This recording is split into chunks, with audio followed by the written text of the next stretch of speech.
Hello, and welcome to the add-on panel that we tried to get done during DragonCon, but kind of ran out of time. Anyway, my name is Chad, and this is just a little add-on presentation, just in case you're curious. This is 2011, September, and alright, well, hopefully you're, interested in add-ons for World of Warcraft, and that's why we're here. First, I wanted to go over again how to install add-ons. You can skip over this part if you already know how to do it. But basically, there's two ways to install add-ons. There is automatic and manual. Now, automatic installers like Curse and WoW Matrix. Curse is the one I recommend. The Curse profile or the Curse client is really great. The only reason I recommend WoW Matrix is if you just absolutely cannot do what everyone else is doing. And since everyone else is doing Curse, because it's better, you would have to do something else like WoW Matrix. But anyway, let's start with the Curse client. I recommend going Pro. It's not all that much, and it supports the creation of add-ons. They have a good product, and yeah. Anyway, this is what your home screen will look like. You can see there's a couple add-ons I need to update. I can update them one at a time by clicking that update button, or I can go up to the top left corner. You see there's an update all button. I believe that's a Curse Premium feature, but I recommend it because every time there's a patch you'll need to upgrade like 30 add-ons at a time. So looking for more add-ons, you click the Get Add-ons button on that left column, and it'll just pull up a giant list of add-ons. You can use the search bar up in the top right, or you can search by category, which I think is really cool. It has a whole variety of categories you can look for. But once you get to one you want, there's just an install button right next to the name. But if you're not sure you want to install it, just go ahead and highlight it, and you'll see down at the bottom I've pulled up the add-on grid. Now I can click website, changelog, and description.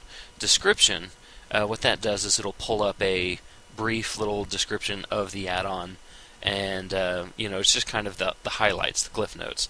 The changelog just shows how much it's been updated, and the website will actually pull up the Curse website, where you can look at its rating, read reviews for it, and usually see screenshots. So, yep, that's the Curse client. I really recommend it. The WoW Matrix client is a little bit less user-friendly. It'll show what you need to update it in purple. You can hit update all on this one rather than updating them individually. But like I said, you can look at it and tell that there's just a lot less information. When looking for more add-ons, you click the Get More Add-ons tab and you type in a word, and it'll search the descriptions and title for that word. As you can see, I've looked for Grid, and it says Grid 2. As far as I know, there is no Grid 2. One of the things about WoW Matrix is it likes to create updates for add-ons that there didn't need to be. You'll find yourself updating add-ons a lot more often with WoW Matrix, and they're not always good updates. Anyway, so that's another reason I recommend Curse.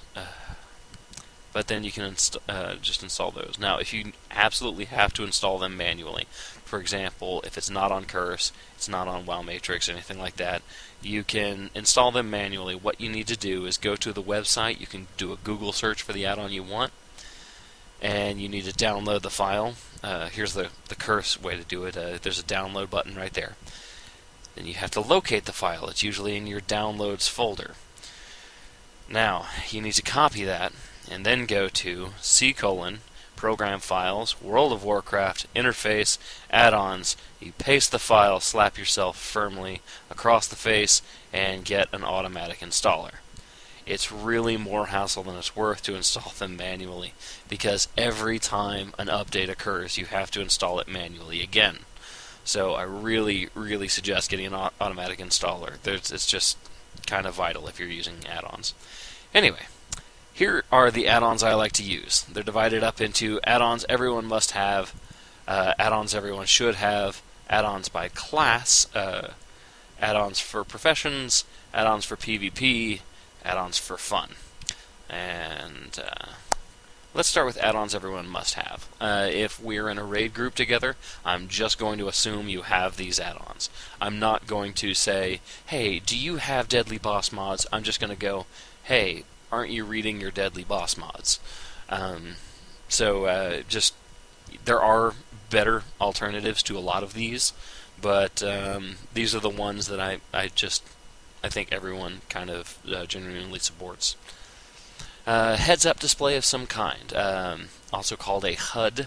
If you see a lot of those, you can search for HUD. The one I recommend is Ice HUD. The reason I recommend Ice HUD is because it looks like Arc HUD, and Arc HUD glitches like crazy. But there's a variety of heads-up displays. I recommend looking through them to see which one you like. Ice HUD has to be set up. You have to go through this weird little bar setup thing to make it look the way you want and get the information you want. But after that, you can see right here, that's my health bar on the inside, and that's on the green. That's his health bar, which is turning yellow because he's losing health. And they're right next to each other, so I can see, kind of who's winning in the showdown we have there. The blue bar on the right is my mana bar, so it keeps good track of my mana. And down below that, it gives a lot of information about the target I'm attacking, some of their buffs and whatnot, and debuffs. It'll also show what they're casting and how much cast time is left, so I know if I can interrupt it or not. And it'll tell me what they're casting. And it puts all the information right there at the center of the screen, because I don't want to move my eyes around a whole lot. I don't want to keep looking up to the left and, to see how we're doing when I could be missing some part of the action that's kind of important. Now, if you're a rogue or a druid, you'll notice this is my rogue, and there's a number 4 there. That's because I have 4 combo points. So it even puts your combo points right there. And no counting little dots. This is my Death Knight. You can see that my runes are all located right there as well. It's pretty easy. Puts all the information right there at the bottom of your screen. Now, Ventrilo is not an add-on, but it is a program, and I will assume you have it. Mostly because it's Ventrilo is not quite as good as Mumbles, but it's a lot better than TeamSpeak, which is a lot better than the default communication program within the game. Ventrilo is the one that I would say most people have. You can enter a raid, and not everyone's going to have anything else, but pretty much everyone's going to have Ventrilo. Now, the best part about Ventrilo is the program is free. As long as you don't have your own server, it's completely free to use and operate forever. Now, here's what it looks like. You log in with your username, which you can create so that, it doesn't have to be unique or anything like that. And then you go to your server, and you just basically say, what's the vent info? And you pull up the server thing, and it'll you type in the vent info that they have, and then you can log in. And when you log in, there's a variety of channels. You can do push-to-talk, and please do push-to-talk. It is so annoying when people do not use push-to-talk, because usually you're playing music, which means we are listening to your music too. You get into an argument with your wife or something like that, and it's just everyone hears it, and it's kind of annoying. So please use push-to-talk, and make sure that you can hear what's going on. But yeah, that's pretty much the group speak program that everyone uses kind of nowadays. Bag and bank frames. There's a variety of really good ones. Bagnon and Baggins are both wonderful programs, but the one I recommend is One Bag, One Bank 3. It does not sort them like other bag add-ons do. One Bag, One Bank 3. What it does is it just throws everything into one large thing. I like to arrange them by row so that I know what's going on by row, so that I can have something in the cell, to the vendor, some stuff in the cell to the auctioneer, and some stuff to keep for my guild bank. And that way, I keep things sorted pretty well. Because I really hate looking through all the individual bags to figure out where I put something. You can set it up to show a number of columns, so you can determine what shape your bag is in. You can also set up the background, and if you want certain items highlighted. Alright, auction mods. Auctioneer and Auctionator are both great add-ons, but they are both really, really large. Now, what size has to do with it is that if an add-on is large, let's say an add-on like auctioneer runs at 6 megabytes constantly when you're using the auction house. What it's going to do is it's going to slow down your computer. It's going to either you're going to wind up running less add-ons, or it's just going to slow down your computer, and you're going to get fewer and fewer frames per second, because all that stuff takes RAM, and RAM is finite. So just control your add-on size and add-on usage. But so the one I recommend is Auction Lite. It is less than half the size of the other two auction add-ons, and it does pretty much everything they do. Now, here is the homepage of Auction Lite. You'll notice it's very similar to the original auction frame, but it's got a few extra tabs down there at the bottom. Now, the first tab I want to show you is the Buy tab. Now, notice I have more than one auction highlighted. What you do is you just click one and shift-click another and click Buyout, and it'll show you right up there at the top. Buyout per 40, because that's how many I have highlighted, and it'll tell me the going price for it, and the historical price, how much I should be paying for it based on how often I've searched for this item.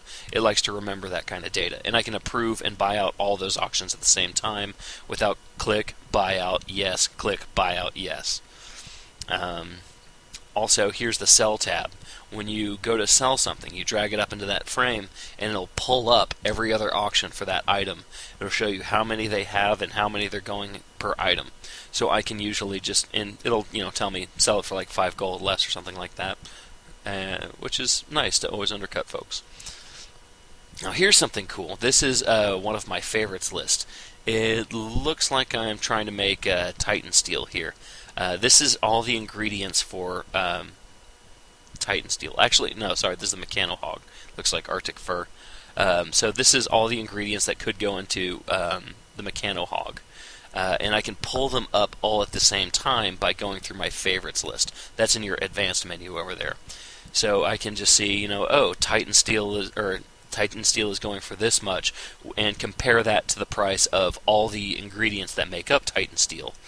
Or say titanium bars are going for this much when serenite bars are going for this much, when I know that my alchemist can turn serenite into titanium. So that's really cool that you can actually look for those at the same time without having to search and go back every time. Threat meters. Threat meters are really, really important if you're going to be raiding. Not so much for tanks, since you're just trying to do as much threat as possible, but for DPS, so that you know when to back off. Threat Foo is a foobar add-on plugin, and that works pretty well, but the one I recommend is Omen, because Omen is big and obvious and hard to ignore. Threat Foo, you're going to miss it and you're going to pull. Here's what it looks like. This is, you can see right there next to my buff bar, there is a large amount of information there. It's basically saying what you're targeting has this much threat on each individual person. The person on top is the one with aggro. Now you can see I'm down there at the bottom because I'm the rogue, and I didn't join the fight for 2 minutes. So I don't have very much threat at all. But when I get closer to having threat, it's going to warn me. My screen will start flashing, and it'll say, hey, back off because you're about to pull. And then I can remember to use Tricks of the Trade or something along those lines. Here's what it looks like when you pull. You can see high threat attacking you, and it gives you all these warnings.